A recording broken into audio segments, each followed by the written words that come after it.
Delhi university के north campus में 13 फरवरी 2026 को एक बड़ी घटना हुई। ये घटना यूजीसी के नए नियमों से जुड़ी है, जिसका नाम है promotion of equity in higher educational institution regulations 2026।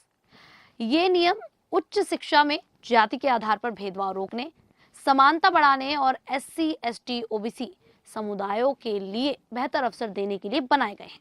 हालांकि सुप्रीम कोर्ट ने इन नियमों पर पहले ही रोक लगा दी थी, लेकिन कुछ लेफ्ट विंग छात्र संगठन जैसे ऑल इंडिया स्टूडेंट्स एसोसिएशन और स्टूडेंट फेडरेशन ऑफ इंडिया ने इन नियमों के समर्थन में प्रदर्शन किया। ये प्रदर्शन आर्ट्स फैकल्टी एरिया में दोपहर लगभग 2 बजे शुरू हुआ और छात्रों ने नियमों के पक्ष में नारे लगाए।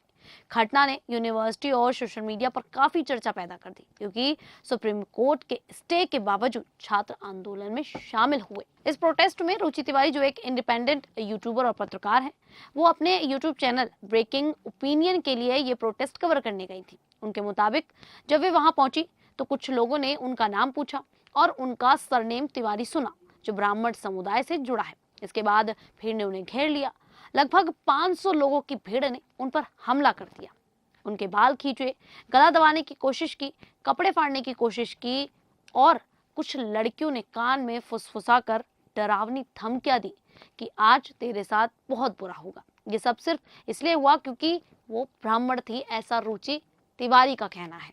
आपको बता दें, रुचि तिवारी ने यह भी कहा कि उनके पीछे से कपड़े उठाने की भी कोशिश की गई। हालांकि जो सोशल मीडिया पर कुछ वीडियोस वायरल हो रहे हैं, उसमें ऐसा कुछ होता हुआ नजर नहीं आ रहा है। उल्टा यही दिख रहा है कि रुचि तिवारी ने एक लड़की की गर्दन पकड़कर उसको जबरदस्ती जमीन पर फेंक दिया और उसके बाद जो भीड़ है वो रुचि तिवारी की ओर बढ़ती हुई नजर आ रही है और कह रही है कि ये क्या किया। लेकिन उसके बावजूद भी रुचि तिवारी का ये कहना है कि हमला उनके ऊपर लगभग आधे घंटे तक चलता रहा, लेकिन रुचि किसी तरह बचकर वहां से निकल गई।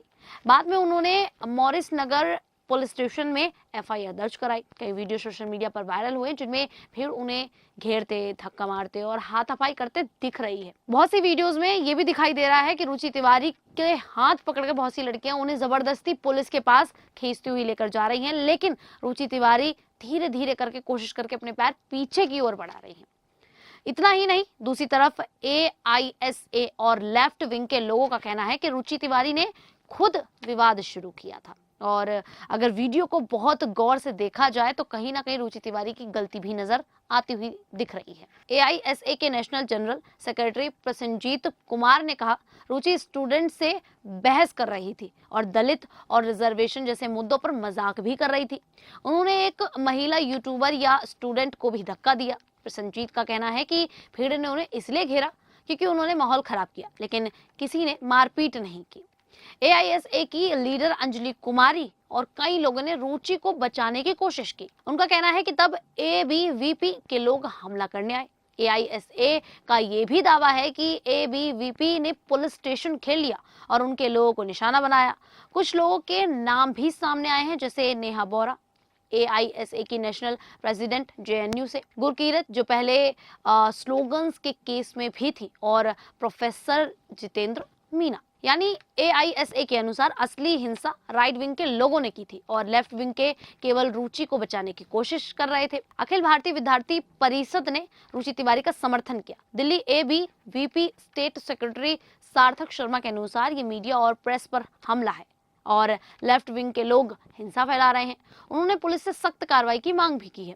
कुछ रिपोर्ट्स के मुताबिक पुलिस ने कुछ प्रदर्शनकारियों को रोका या डिटेन किया। हालांकि रुचि तिवारी का ये कहना है कि जिस वक्त उनको भीड़ ने घेरा था, उनका कहना है कि लगभग 500 लोगों की भीड़ ने उन्हें घेरा था।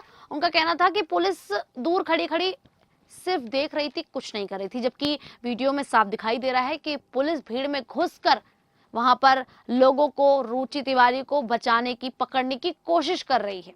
लेकिन आपको बता दें कि अभी तक पुलिस ने कोई बड़ी गिरफ्तारी या चार्जशीट की जानकारी नहीं दी है। पुलिस अब सीसीटीवी और मोबाइल वीडियो की जांच कर रही है।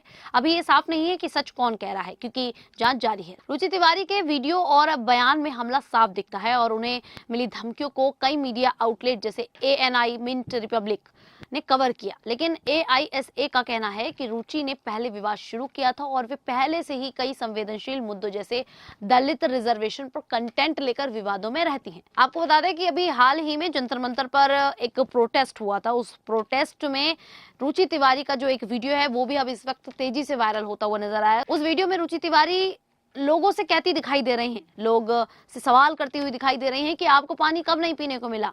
कोई कह रहा है कि इतिहास के समय में, पुराने समय पे उनके साथ गलत व्यवहार किया जाता था, उन्हें पानी नहीं पीने दिया जाता था, उनकी चोटी काट ली जाती थी। ऐसे में रुचि तिवारी का भी एक अजीबो गरीब जो रूप है वो देखने को सामने मिल रहा है। यानी अब ये देखा जाए तो यहाँ पर एक तरफ दावा है कि जाति आधारित हमला हुआ जो रुचि कर रही है, और दूसरी तरफ दावा है कि प्रोवोकेशन और राइट विंग का काउंटर अटैक हुआ। फाइनल सच तो जांच के बाद ही पता चलेगा। ऐसे मामलों में सच अक्सर बीच में होता है। शायद रुचि तिवारी ने कुछ सवाल या बातें की हो जो कुछ लोगों को भड़काने वाली लगी हो, जिससे भीड़ गुस्से में आ गई। लेकिन महिला पर इतना गंभीर हमला, बाल खींचना, कपड़े फाड़ना, डराने धमकाने और रेप की धमकियां देना किसी भी हाल में सही नहीं मानी जा सकती।